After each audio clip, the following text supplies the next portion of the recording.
pourcentage bazar basala quand vérité au bon mabangote auto za mo bana 16 millions na biso $4 millions bana batien bazwaki c'est la vie on a parlé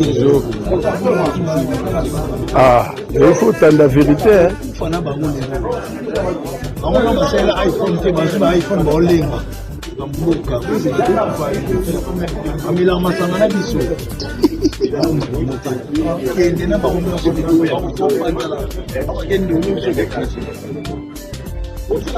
mais vous pouvez pas regarder de l'eau. Tu as filmé, filmé. Tu as filmé,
J'ai été agressé par des personnes non identifiées. Même machette, donc il y a un coup de machette, tout, on a un téléphone, tout c'est montre, consort, tout est parti. Alors, nous avons un petit souci, c'est que je viens aussi dans notre studio, dans notre émission, nous avons reçu énormément des appels concernant les récidivistes. La population nous dit, nous trouvons que ça compte beaucoup 10 fois. Est-ce qu'il n'y a pas possibilité que Balandelaye à un magistrat Nini OND administrateur 10 fois est-ce qu'il n'y a pas possibilité de la magistrat? Moi, je suis en train directement d'indexer le magistrat. Bon, ce sont de criminels également. Un magistrat pas criminel également. On dit qu'on va favoriser le col. On doit parrainer par réseau. Il y a des criminels. Tant à moi. Et j'assume les propos. Le magistrat. Moi-même, l'autre fois, je me rappelle encore chez moi à Lemba, j'ai dit ça, magistrat Moko, a mené la vie dure. Mais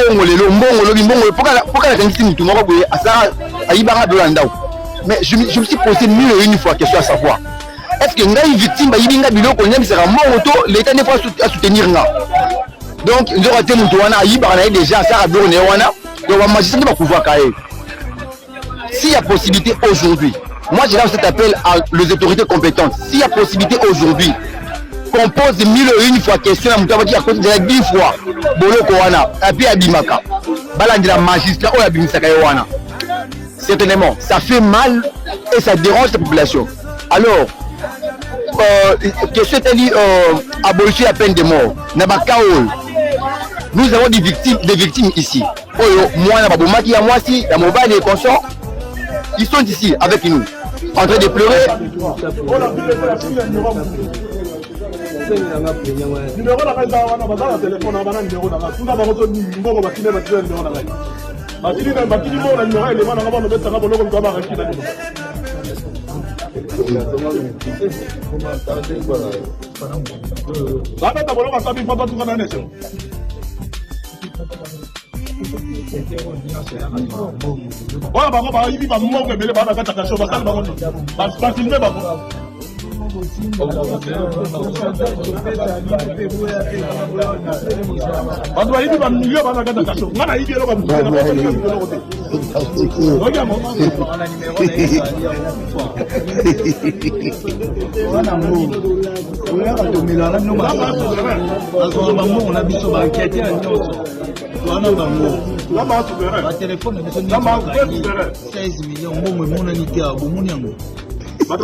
pourcentage bazar basala quand ma vérité donc on m'a monté auto ça mon bala 16 millions de $4 bana ba bien bazwa qui c'est la vie on a parlé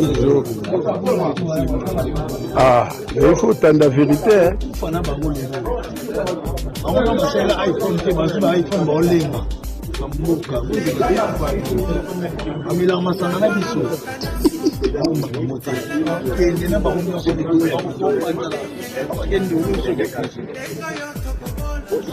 amebile pe kokeka ndolo ote ya kofilme filmage tikaka bafilme bango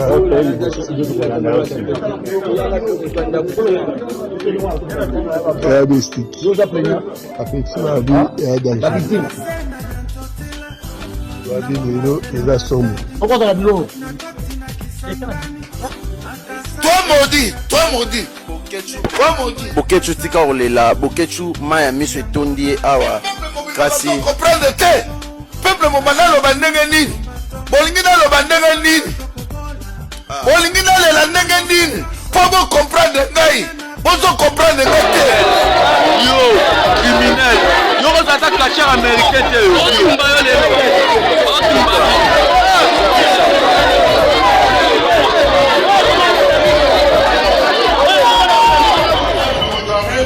quartier Ipia, commune de Kumbu. 6. Toumba Gokolo Honoré.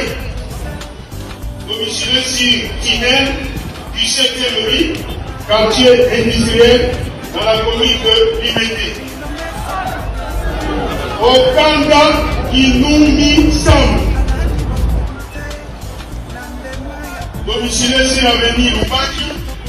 Numéro 617, quartier Lumumba, dans la commune de Bigwa. Yati Mamboudi Shop, alias Poisson, sur le secteur. Domicile sur l'avenue Aigle, numéro 1, quartier Jamaïque, dans la commune de Kitambo. Excellence liée dans Gomayakli, à la Kakambenge, dans la mission. Mademoiselle, les Bendi, Yabuila, Rihanna, Teleba. Domicile sur l'avenue Kibondo, numéro 4, Lumumba, Moula, à la commune de Bandalou. Et enfin, mademoiselle Mangwa Reka Telema, le monsieur Charani Kilima, quartier Moula, à la commune de Bandalou. En effet, selon la loi, utilise les parties.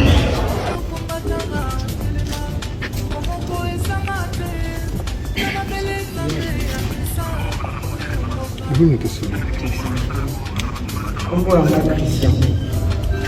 Ça comment mboka? Ngala no mama Christian. Ngala no mama Christian, no mama makasi eh? Ngala no mama Christian. Vous allez congolais? Oui. Au Botama wa? Kinshasa. Na mbola nini? 6 octobre 96. Le 6 octobre 96. Oui.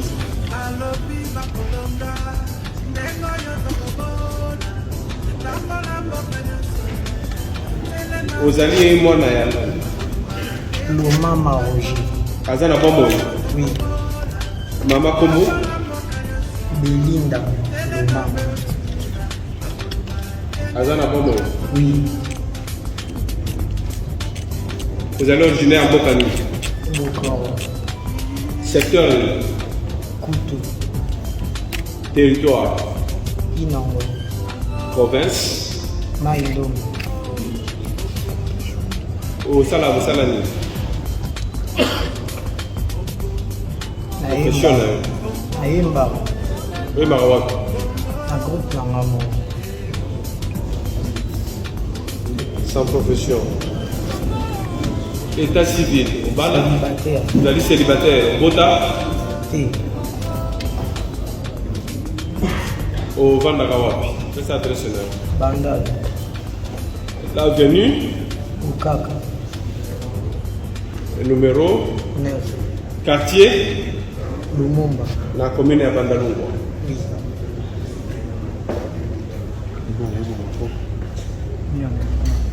Oui. Top B. À la barre.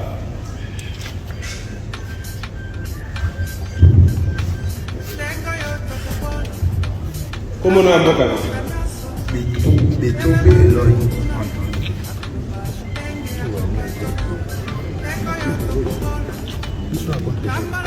Vous allez congolais? Ouais. Au Botama wa? Kinshasa. Nambola nini? Le 22 juillet, 6e mois, 1993. Vous allez moi na tatana? Betobe. Azana bombo ito akufa? Mama? Ekilaja. Azana bombo ito akufa? Vous allez originaire à mboka nini? Aza originaire ya Mai-Ndombe.